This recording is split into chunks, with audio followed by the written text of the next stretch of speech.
They thought they could fire me quietly to save 20 grand. What they forgot, I wrote the deal that made them $7.6 million. And my name was still on it.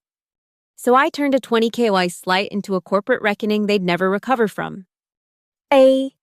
My phone buzzed with a new email notification, the third one that morning. This one was different, though, sent from HR with the subject line, "Meeting request urgent." I stared at it for a moment, sitting at my kitchen counter, my coffee going cold beside my laptop. After 6 years at Altura Systems, I knew that HR emails with urgent in the subject line were never good news. My name is Natalie Greer. I'm 43 years old.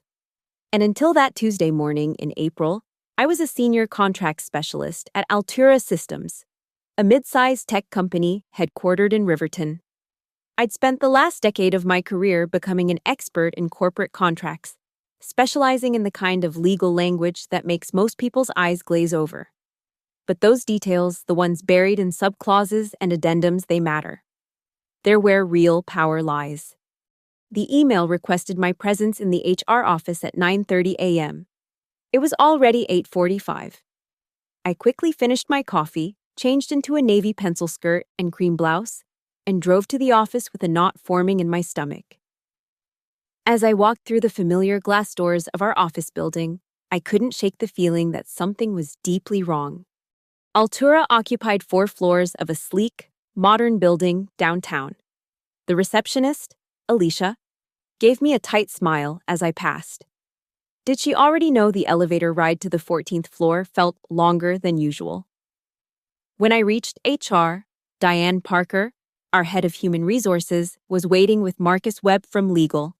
Their faces were impassive, professional masks firmly in place.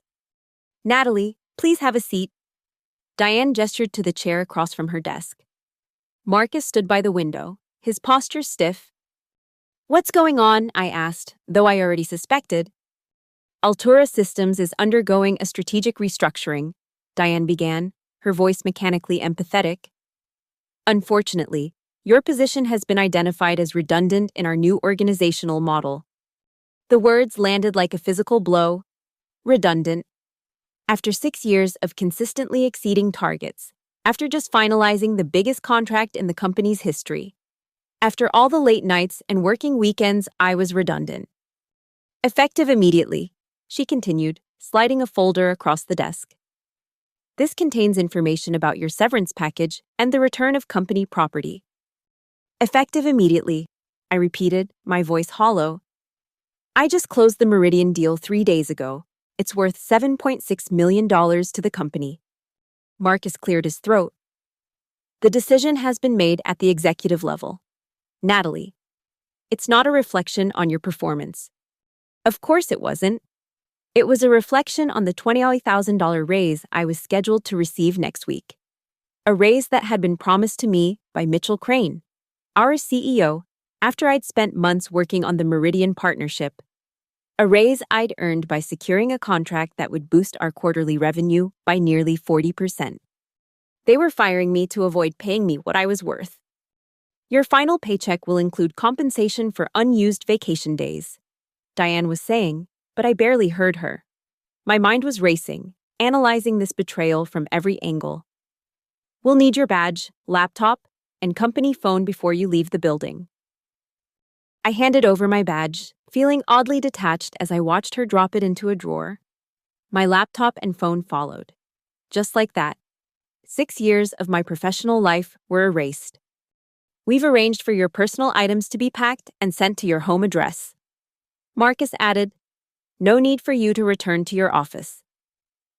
They'd already packed up my desk. This wasn't a sudden decision. They'd been planning this. While I was celebrating the Meridian deal with my team last Friday, someone had been preparing to remove me from the company. "Is Mitchell available?" I asked, my voice steadier than I felt. Diane shook her head. "Mr. Crane is in meetings all day, but he sends his regards and appreciation for your service to Altura." "His regards, how generous of him." I stood up, my legs feeling oddly numb. "May I ask who will be handling the Meridian account now that I'm gone?" "Trevor Hamilton will be taking over all your accounts," Marcus said. Trevor was my junior by 10 years and experience, with half my expertise in contract law. But he was Mitchell's golf buddy's son. And apparently, that was qualification enough.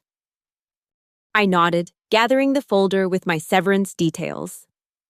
Good luck with the restructuring, I said, the words tasting bitter in my mouth. 20 minutes later, I was sitting in my car in the parking garage, trying to process what had just happened. I felt hollowed out, scraped clean of the identity I'd built over the past 6 years. The rational part of my brain told me this was just business, that companies made these decisions every day. The human part of me felt betrayed, discarded like yesterday's garbage. The drive home passed in a blur. My apartment, a spacious 2-bedroom with floor-to-ceiling windows overlooking Riverton's riverfront, felt alien and too quiet when I returned. I'd bought this place last year, taking on a mortgage that had seemed perfectly manageable with the trajectory my career had been on. Now, uncertainty loomed. I poured myself a glass of water, my hands shaking slightly as I set the HR folder on my kitchen island and opened it. The severance package was insultingly small, 2 weeks' pay. After 6 years, the accompanying letter cited company-wide restructuring as the reason for my termination, with a vague reference to performance concerns that had never once been mentioned to me during my tenure.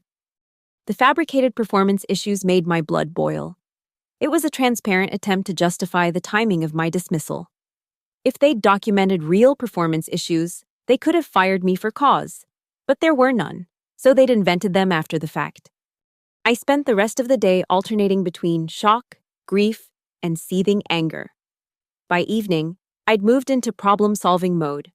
I updated my LinkedIn profile, began drafting a new resume, and emailed a few industry contacts to let them know I was suddenly available for new opportunities. I was too proud to mention the circumstances of my departure. As I sorted through my home office, gathering materials that might be useful for job hunting, I came across an old leather portfolio. Inside were copies of various documents from my earlier years at Altura, including my original employment contract and subsequent amendments. I nearly set it aside, but something made me pause. Maybe it was the memory of a particular clause I'd insisted on years ago, back when I was still new enough to be paranoid about corporate politics. I pulled out the contract and flipped through it until I found the amendment from 2018. That was the year I'd closed our first $1 million deal and received a promotion. The company had been smaller then, less structured, and I'd negotiated several personal protections into my new position. There, on page 4 of the amendment, was a clause I'd almost forgotten about. In the event of termination without documented cause within 14 days of contract execution for any deal exceeding $5 million, $1,000 in value, where N. Greer is the primary contract signatory, N. Greer shall be entitled to a deal commission of 10% of the total contract value. I read it 3 times, my heart beginning to race. The Meridian contract had been signed just 3 days ago. It was worth $7.6 million, and I was the only authorized signatory on Altura's behalf. 10% of $7.6 million was $760,000. I sat back in my chair, stunned. The clause had been my insurance policy against exactly this scenario being pushed out right after delivering major value. At the time, Mitchell had laughed when I'd insisted on it, saying it would never come into play because they'd never be foolish enough to let me go after a big deal. He'd signed it without a second thought, probably assuming the company would never have contracts of that size. But now they did, because of me. I reached for my phone and called the one person at Altura I still trusted, Lena Nichols. Lena worked in finance and had been my friend since my first day at the company. She answered on the 3rd ring. "Natalie, I just heard. Are you okay?" "Not really," I admitted. "Listen, Lena, I need to ask you something important. The Meridian contract, it's been officially recorded in the books, right?" "Yes, it was processed yesterday. $7.6 million over 3 years, with the first payment of $2.5 million already received." She paused. "Why?" "And who signed it for Altura?" "You did. Your signature is the only one on our side." Another pause. "Nat, what's going on? I explained about the clause in my contract amendment. Lena went quiet for so long I thought we'd lost the connection. Lena, are you still there? I'm here. I'm just processing. Nat, if this clause is enforceable, they owe you $750,000. If it's enforceable, I repeated. I need a good labor attorney to look at this. Do you know anyone? Lena didn't hesitate. Owen Baxter. He handled my cousin's wrongful termination suit last year, absolutely destroyed her former employer. Let me text you his number. After we hung up, I stared at the contract amendment, hardly daring to believe this might be real. Had I just found a $760,000 silver lining to my termination, or was I grasping at straws, desperate to regain some sense of control? There was only one way to find out. Owen Baxter's office was in a converted industrial building on the east side of Riverton. Exposed brick walls, polished concrete floors, and sleek modern furniture created an atmosphere that was both approachable and professionally intimidating, much like the man himself. Owen was in his early 50s, with salt and pepper hair and shrewd eyes behind stylish glasses. He'd made time to see me the very next morning after I'd called, suggesting that Lena's recommendation had carried significant weight. So, he said after I'd explained my situation, Altura Systems terminated your employment 3 days after you closed a $7.6 million deal, 1 week before you were due to receive a substantial raise, and provided a severance package of just 2 weeks' salary despite 6 years of service. That's correct. And you have reason to believe they manufactured performance issues to justify the timing. I nodded. The performance concerns mentioned in my termination letter were never once brought to my attention during my employment. I received an outstanding performance review just 2 months ago. Owen made a note. Do you have a copy of that review? No, it was in the company system, but my former colleague might be able to access it. He nodded thoughtfully. Now, about this contract clause. He picked up the copy of my amendment that I'd brought with me. This is unusually specific, almost as if you anticipated this exact scenario. I've worked in contracts long enough to know that people can be opportunistic. I said, when I negotiated this amendment in 2018, Altura was still relatively small. I was bringing in bigger and bigger clients, and I wanted protection. The CEO thought it was amusing. He actually laughed when he signed it. Well, he's not laughing now, I'd wager. Owen studied the clause again. This is solid, Ms. Greer. The language is clear and unambiguous. If the facts are as you've presented them, this clause is absolutely enforceable. A weight lifted from my shoulders. So, what do we do now? Now, Owen said, leaning forward. We gather evidence. We need to establish that your termination was not for cause, that it occurred within the specified time frame relative to the contract signing, and that you were indeed the authorized signatory. Then we prepare to negotiate from a position of strength. Over the next few days, Lena became my inside source at Altura. She confirmed that no performance issues had ever been documented in my personnel file until the day of my termination, when suddenly several warning conversations appeared in the system, all backdated to make it seem like there had been ongoing concerns. The metadata doesn't lie, though. Lena told me over coffee at a cafe far from Altura's offices. All these documents were created on Tuesday, after you were already gone. I had Zane from IT verify it. Zane Forrester was Altura's senior network engineer and Lena's occasional lunch companion.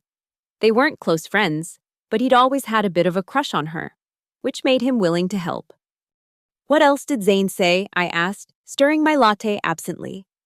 Lena glanced around before leaning closer. He said there was a private meeting last week between Mitchell, the CFO, and Diane from HR. No official record of it, but Mitchell specifically mentioned handling the Natalie situation before your raise kicked in. Did Zane hear this personally? No, but he manages the security system, including the meeting room recordings. When I raised my eyebrows, Lena explained, all executive meeting rooms have recording capabilities for official minutes. They're supposed to be activated only during formal meetings, but the system might have been running during their private chat. I finished. Exactly. Zane's checking into it. This was potentially explosive information. If there was a recording of Mitchell explicitly stating they were firing me to avoid paying my raise after I'd just secured the Meridian deal, 2 days later, Zane came through. He couldn't give us the actual recording that would have been a fireable offense and possibly illegal, but he confirmed its contents to Lena Mitchell had indeed discussed eliminating Natalie's position before her raise kicks in and redistributing her success bonus among the management team. With this information, Owen felt we had a solid case not just for enforcing the contract clause, but potentially for wrongful termination as well. But the contract clause is our ace, he advised when I met with him again. It's clean, it's clear, and it doesn't require proving malicious intent. I suggest we focus on that in our initial approach. So what's next? I asked. I'll draft a letter to Altura's legal department, outlining your claim under the contract amendment and requesting a meeting to discuss settlement terms. Given the strength of our position, I expect they'll agree to meet rather than risk this going to court. Owen was right.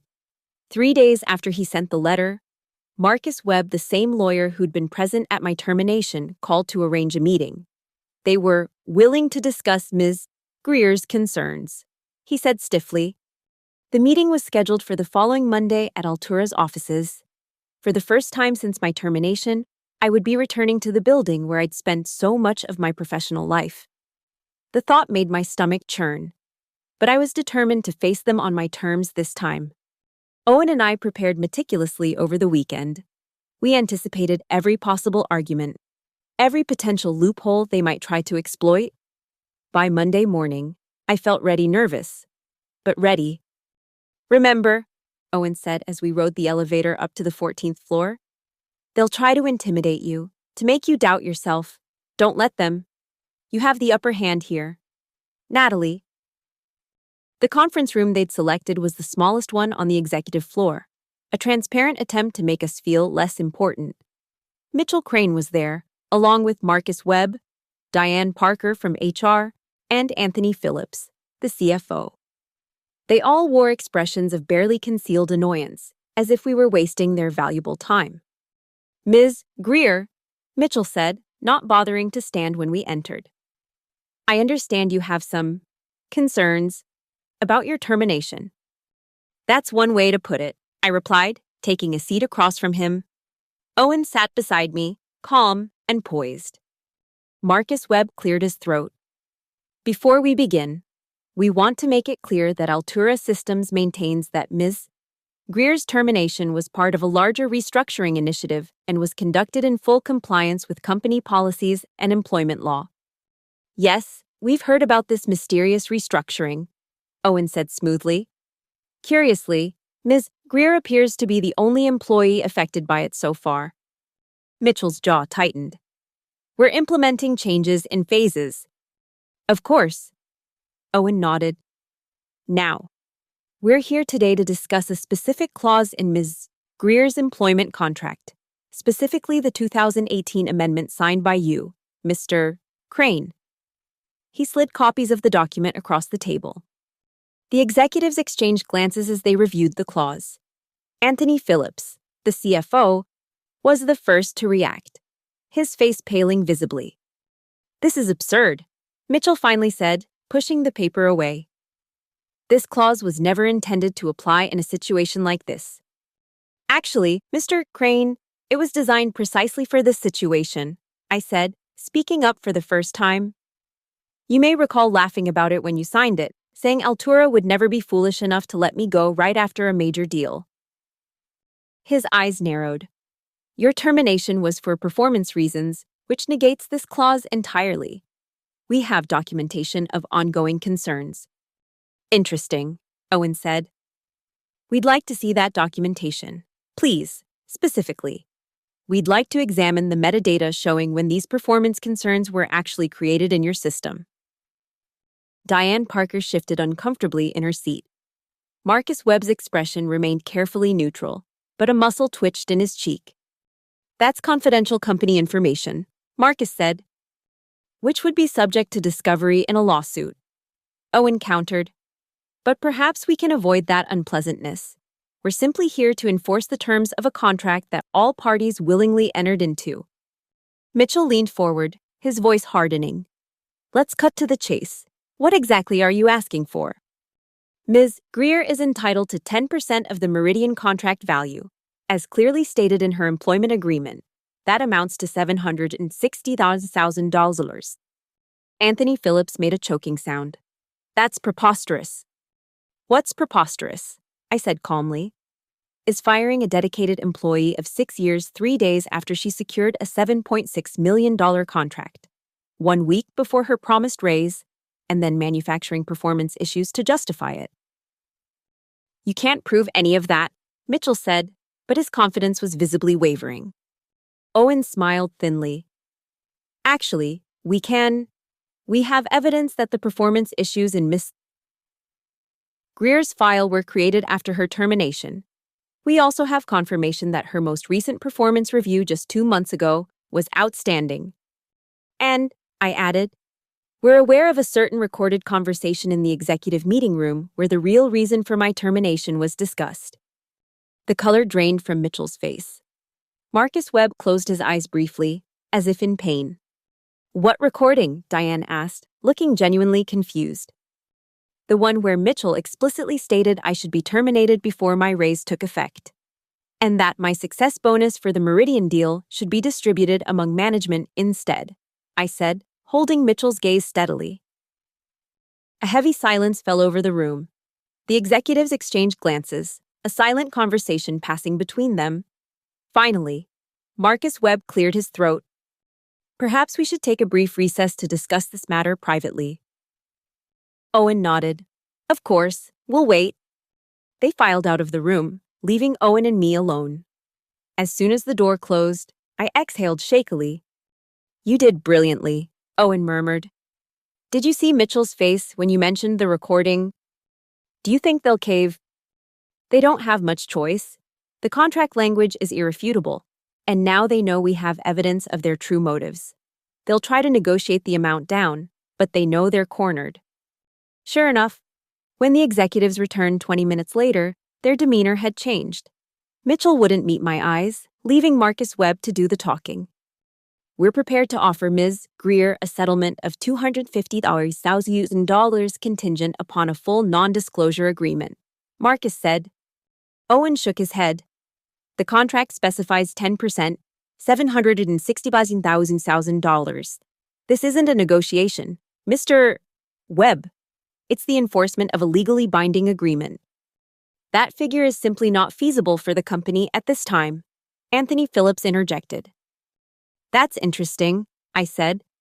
Considering Altura just received the first Meridian payment of $2.5 million, not to mention the press would love to hear how a company that's been promoting its record growth can't afford to honor its contracts. The mention of potential publicity visibly alarmed them. Altura had been cultivating an image as an ethical tech company, one that valued its employees and partners equally. A public dispute like this would undermine years of careful brand building. After another private conference, they returned with a new offer, $600,000. Owen stood firm. The contract states 10%, $760,000. Plus, Ms. Greer's originally promised raise of $20,000 will be incorporated as a severance bonus. More negotiations followed, with increasing tension. At one point, Mitchell lost his temper, accusing me of extortion until Marcus hastily reminded him that the contract clause was perfectly legal and that his outburst was being witnessed by an attorney. Finally, nearly 4 hours after we'd arrived, they conceded. Altura would pay me $760,000 plus the $20,000 I would have received as a raise, for a total of $780,000. In return, I would sign a mutual non-disparagement agreement, but notably, not a non-disclosure agreement. I could tell my story if I chose to. I just couldn't speak negatively about Altura in public forums. As we prepared to leave, Mitchell finally addressed me directly. I hope you're satisfied, Natalie. You've just taken a significant chunk out of our quarterly profits. I met his gaze evenly. No. Mitchell, You gave it away when you decided saving $20,000 was more important than honoring your commitments. I just collected what was rightfully mine. The paperwork was finalized within days. True to the agreement, $780 was deposited into my account exactly 5 days after our meeting. I stared at the bank balance for a long time, struggling to process that this was real. After taxes, I would still have over $500,000 enough to pay off my mortgage, set aside a comfortable emergency fund, and still have capital to invest. The fallout at Altura was swift and severe. Word of what had happened spread quickly through the company. Despite management's attempts to control the narrative, Lena kept me updated on the internal chaos. The board of directors called an emergency meeting. Investors were asking pointed questions about the company's leadership. And the Meridian account was floundering without my expertise to guide it.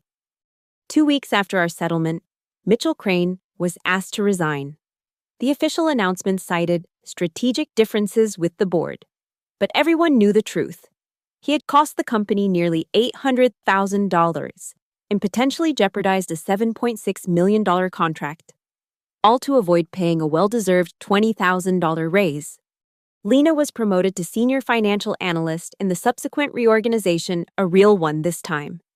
Zane received a substantial bonus for identifying security vulnerabilities in the company's recording systems. Neither of them ever explicitly confirmed to management that they had helped me, but their sudden good fortune wasn't coincidental. As for me, I took my time deciding on my next move. Several competing firms reached out with job offers once word got around that I was available. The Meridian contract had made me something of a legend in Riverton's tech circle, but after careful consideration, I chose a different path. 3 months after my termination from Altura, I used part of my settlement to purchase a small contract consulting firm that was up for sale. The previous owner was retiring, and the business had a solid client base but needed fresh leadership and expanded services. Within 6 months, I had doubled our client roster and hired 4 new specialists, including a brilliant recent law school graduate who reminded me of myself 15 years ago. The irony wasn't lost on me that Mitchell's attempt to save $20,000 had not only cost him his job, but had also funded the creation of a competitor. My firm now regularly bids against Altura for contracts. And more often than not, we win. Clients appreciate our attention to detail and our transparency qualities I'd tried to instill at Altura, but that had been sacrificed in the pursuit of quick profits. 1 year to the day after my termination, I received an email from Altura's new CEO requesting a meeting. They wanted to discuss the possibility of a strategic partnership. She said, the Meridian contract was up for renewal, and the client had specifically asked for my involvement. I considered the request carefully. There would be a certain poetic justice in returning to Altura as a consultant, charging premium rates for the expertise they had once undervalued. But in the end, I declined. Some bridges, once burned, should stay that way. Instead, I sent them a copy of our standard consulting agreement, with one special clause highlighted. In the event of contract termination without cause, the client agrees to pay a fee equal to 10% of the total contract value. I never received a response. Looking back now, 2 years after that fateful Tuesday morning, I can see that being fired was the best thing that ever happened to me professionally.